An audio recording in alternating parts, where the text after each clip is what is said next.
Yo, HHTV nga pala para sa isa na namang tournament preview. Kasi ngayon, after Isabuhay ay matira mayaman naman ng pangil sa pangil ang pag-uusapan natin. Isa nga to sa gumulat ng battle rap scene nung nakarang taon. Kasi 7 Isabuhay champions ang kasali sa bracket. Kasali din ay mga up-and-comer stars and some battle rap legends. At maliban pa sa mga napakasiksik na lineup ay yung 1 milyon nga na grand prize para sa magcha-champion.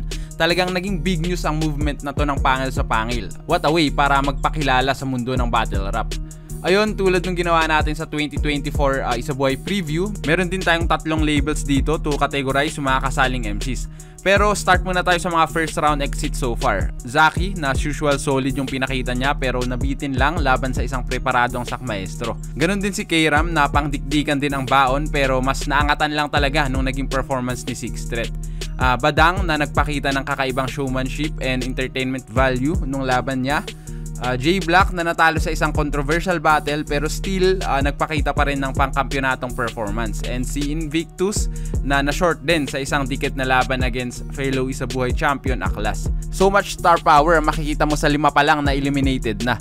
Ganon kasiksik ang tournament na to. Heavy competition siya kaya malaking legacy bump talaga ito para sa magcha-champion sa unang matira mayaman tournament. So ito naman yung mga dark horse para sa akin, pero disclaimer ulit, hindi ito prediction video. For the context lang talaga yung gagawin nating pag-label dito kasi I honestly believe na lahat sila ay highly skilled and lahat capable na mag-champion. Pero ito nga, Poison 13, tingin ko dark horse siya dito. Para sa akin may epekto din talaga yung pagiging active ni Poison 13 kasi pansin ko sa mga recent battles niya na parang may viewers fatigue na sa kanya. Na kahit A-tier pa rin yung rhyming niya pati yung delivery ay parang nakuha mo na yung formula niya sa battle. Hindi ko din na downplay yung pagiging active niya sa battle rapper. Actually, ina-appreciate ko nga yung mentality niya na yung mga tunay na magaling hindi takot na maubusan, di ba? Pero tingin ko ngayon ay mas fit na yung style niya sa mga exhibition battles kaysa sa tournament. Tulad lamang nung battle nila ni Zendlook na parang mas na-highlight nga yung skills niya at mas naging authentic pa yung kanyang performance doon. Kasi nga wala na yung pressure ng tournament na alam mo yun, kailangan mong manalo or yung pressure na mag-bend ng style para tapatan yung ka-match up mo or makalkal na mga winning angles, di ba? Nakaka-apekto yun sa overall performance. Draining talaga siya, lalo na sa tulad ni Poison 13 na talagang full-time battle rapper. Kaya tingin ko kailangan niya talagang magpakita ng bago para mag-champion dito sa tournament. Kasi ang bigat nga nung buong lineup. Anyway, congrats pala kay Poison 13, ang kauna-unahang champion ng Blackout Rap Battle. Check nyo yan, yung Royal Rumble Finals nila. Naghamon ng palaliman pues mananagot yung peste. Kung mag-aamok at sasagot, masasapok yan siyempre. Bumangga siya sa pag-aakalang aarok ang leche. Kamay ng orasan mo'y hindi aabot ng 13. Another dark horse, Zaito. Ito na yung pang-apat na tournament ni Zaito in the last 2 years and lahat doon never pa siyang nagkaroon ng deep tournament run. Kasi yung sakit ni Zaito nga, di ba, yung pagiging inconsistent. Maaring handa siya sa material pero hindi may spit yun sa stage, then magre-rely na lang sa freestyle. Yun na talaga yung naging kwento sa mga past tournaments niya, pero again, hindi mo maitatanggi na delikado pa rin talaga yung 100% na Zaito. And if ever makalusot man siya dito sa first round ay sana wag ulit maging one battle wonder yung maipakita niya sa taon na to. Marami pa sana akong magandang ipapakita. Sa sobrang paraya, di ko na malayang nawala na rin yung gana. Pero ewan ko, tignan natin, malay natin bumalik. Pero yung mga gaya mong walang bilang sa talampakan ko humalik. Ano, masakit ba? Kasi yan ang totoo. Pati ako natatakot na pag ako na nagseryoso.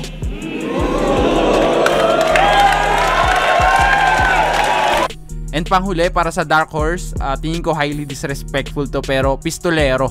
I know multiple champion na siya sa battle rap, di ba? And proven na rin sa tournament. Pero yung momentum niya na yon papunta sana sa tournament na to ay parang biglang nawala after nung battle nila ni J-Black. Or at least para sa akin lang. Kasi tingin ko na-expose talaga siya doon ng malala. Yung tipong kailangan niyang mag-reset button para sa next battle niya. Kasi kung same ng approach yung gagawin niya, pwede ulit siyang mabasag nung formula na nalatag na ni J-Black, diba? So in question pa kung magiging effective man yung adjustments na gagawin niya dito. I always believe na isa si Pistolero sa mga may highest battle rap IQ, no? So sobrang interesting lang at kabang-abang kung paano siya magba-bounce back after nga siyang mabadibag sa huli niyang one-on-one battle. Napaaga ba yung pag-expose? Medyo nakakapanibago? Well, masarap panoorin yung test subject habang ginagawa niya sa akto. Kaya kapag lahat ng binutas ko sa round na to, sa buong battle ginawa mo, isa lang ibig sabihin nun, round 1 pa lang, panalo na ako.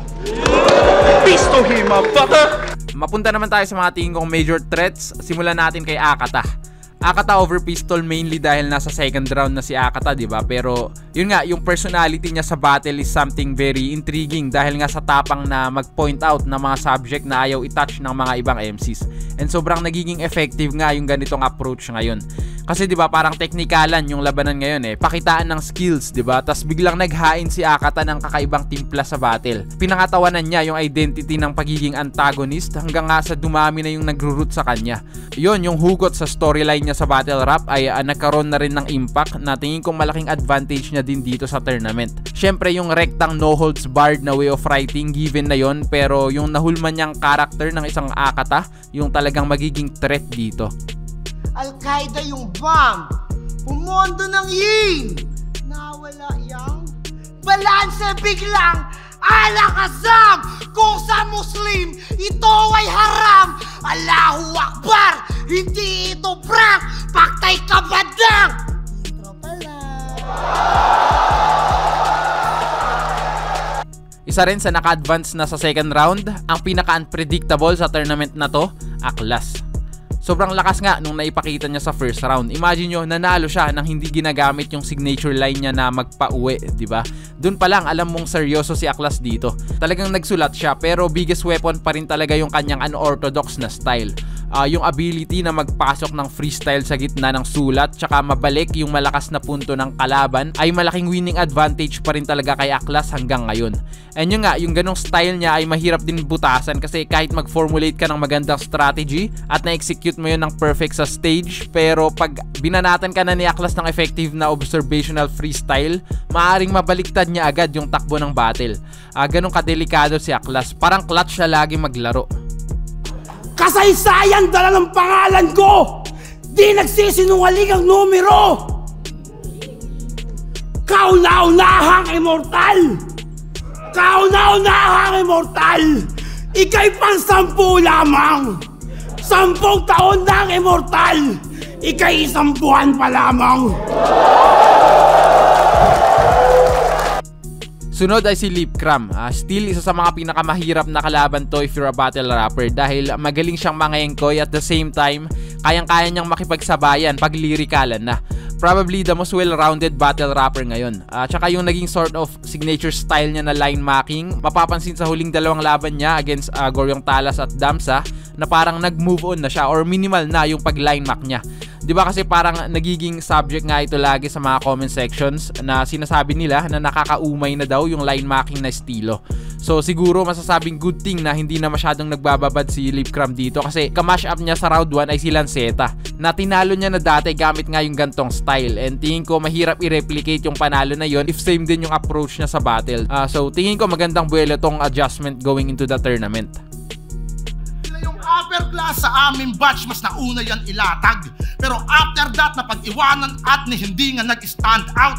Itong uppercut ni Juggernaut katotohanan ay lalapat ng mapaboxing man o battle rap, wala ka nga sa top rank. Another major threat ay si Lanceta. After ng ilang taon na pahinga ay bumalik nga si Lanceta sa battle rap scene last year sa isang winning effort laban kay Zaki. Dito mapapansin na parang may malaking tweak siyang ginawa sa style niya. Yung kanyang signature wordplay ganun pa din naman, pero yung setups talaga yung kakaiba dito. Mas pinasimple na niya at mas ine-emphasize niya na yung punchline. Dati kasi 'di ba parang bar after bar or siksik ng mga internal wordplays, kaya ang tendency hindi mo agad makukuha sa live, pero pag pinanood mo sa replay, dun mo mas ma-appreciate yung sulat niya. Ngayon nga, mas pang live na, hindi lang yung simplified na sulat, kundi pati yung performance mismo, yung delivery with proper pacing. Also, mas rekta na din siyang umanggel at pansin ko na hindi na rin siya ganun ka-OC pagdating sa rhyming, which is a good thing para sa akin kasi minsan pag masyadong perfecto yung rhyme, hindi na nagiging natural yung structure ng sentence, kaya parang nagiging awkward yung thought ng linya. Dito nga, mas rekta na yung atake niya using effective angles. Hindi na siya nakaasa lang sa wordplay. Tsaka yung freestyle ability niya din, na-apply niya na sa rebuttals, and kita naman na quality yung mga balik niya. Talagang masasabing bagong disenyo ng Lanceta yung nakita natin last year, and sana ganun din yung gawin niya dito sa tournament na to. Mahangin, bully mayabang, pag sinuri wala yan. At ang best proof sa amin, huli niyang laban. Kaya F you sa akin, newbie ka lamang. Parang chess move, Gasling Rooking Galawan! And panghuli dito ay si Zack Maestro. Yes, alam ko nakaka-hype yung naging performance niya sa kanyang last battle, pero in question pa talaga kung makikip niya yung gantong A-game. Lalo na't yung mga susunod na battle niya ay nasa Luzon na, diba? Na evident namang hindi siya ganun nagiging ka-effective kumpara pag Davao or Cebu yung crowd. And para sa akin, parang hindi talaga tailored yung style ni Zack Maestro for tournaments. Kasi marathon siya eh. Baliwala yung sprint mo sa umpisa kung pagod ka na pag malapit na yung finish line. Tsaka yung lack of angles ni Zack Maestro, disadvantage din sa gantong setup. Kaya aasa talaga siya sa battle rap skills dito. And one thing na alam natin, he's gifted at that. Sana motivated si Zack Maestro this tournament. At for the right price, aking hitman ang magre-race back. Magmumukha itong Jupiter pag nilagyan niya ito ng red dots o headshot. Yung worth mo, 140 pesos. The best shooter from Cebu alias Dondon Ontiveros. Literal na off the top, bunbulan nagka-exhaust. Yung dugo, parang coke, pag sinulugan mo ng Mentos. Ito naman yung mga favorites. Syempre, Sixth Threat. Natingin ko may pinakamalakas na performance so far sa Matira Mayaman. Nasa kanya na yung momentum, pero at the same time yung pressure din na tapatan yung ganong klase ng performance. Yung 2019 isa buhay ni Sixth Threat, pwede mong sabihin na yun yung best tournament run sa flip top considering yung quality of opponents niya noon sa bracket niya. So talagang subok na si Sixth Threat sa mga gantong bigateng battles. Tingin ko bukod sa skills ay yun din talaga yung malaking advantage niya dito. Kumbaga battle tested na yung talino niya para diskartehan or maisahan kahit sino man ang itapat sa kanya. And ito challenge din kasi sa second round niya, siya naman ang dadayo sa home court ng kalaban. Magandang laban to pare, Sixth Threat versus Akata. Andun yung chance na maging mainit and controversial yung battle na to. Hindi ako yung kalaban mo dito kay Ram, kundi ang sarili mo gago. Swerte mo pa nga natapat ka sa tinuturi kang kabaro. Mga nasulat kong mas masakit pa, alam ni Nikki. Pero hindi ko tinangkao sa kamay ng DDS si kay malinis tinabaho. Next, although coming of a controversial battle, ay still a favorite para sa akin, si Mot. Sabihin na nating medyo underwhelming yung naging performance ni Mot laban kay J-Block, pero pansin pa din kung gaano na talaga kahasa si Mot pagdating sa ibang aspeto ng battle rap. Like kung gaano naka-graceful yung flow niya ngayon, sobrang layo dun sa isabuhay days niya. Pati yung pen game mismo, madalas na yung AB rhyming, yung magagandang choice of words, and yung malawak na vocabulary.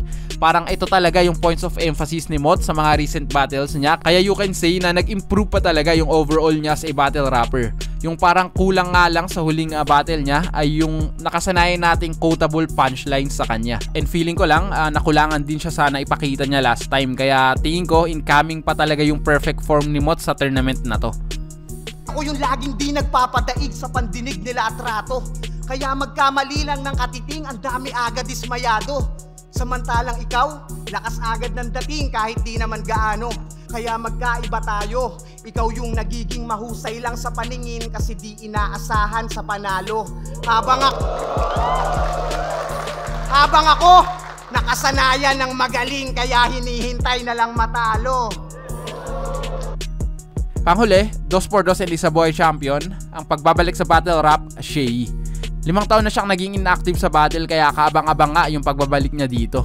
Honestly, tingin ko yung 2018 na version ni Shay ay magtra-translate well sa standards ngayon kasi hindi naluluma yung quality writing eh. Isa nga siya sa may mga timeless na bara sa flip top. So confident ako na kayang-kaya niya talagang makipagsabayan sa mga top tier MCs ngayon pagdating sa sulat. Ang question mark lang ay yung performance kasi matagal din yung 5 taon. Kaya maaring makaapekto yung ring rust dito sa magiging run niya if ever. Yung malikot na utak sa pag-iisip ng mga konsepto, tugma or bara, I'm sure hindi yan nawala kay Shay. Baka nga daily routine niya pa yan, pero malaking bagay talaga yung feel ng entablado, diba? Kaya tingin ko magandang test agad tong unang round para sa kanya. Pero is easily a favorite para sa akin kasi sobrang talino niyang mag-isip ng game plan para sa isang battle. Tournament tested na rin, and pagdating sa skill set, siguro siya yung pinaka-versatile sa buong lineup na to. Yes! Kalaban ko si Fukuda! Woo! Napakasaya, grabe! Idol, alam mo kung alam ko lang dati na pag nag-rap ako, ganito mangyayari? Putang ina mo, hindi na ako mag-rap, pare! Buti na lang yung TF ko dito kapresyo ng premyo ng isa buhay. Kaya di na ako umarte. Kasi kahit paano, meron naman akong pera sa pagtapa ko ng tae! Round 1, alam nyo na nangyari. This bitch got raped.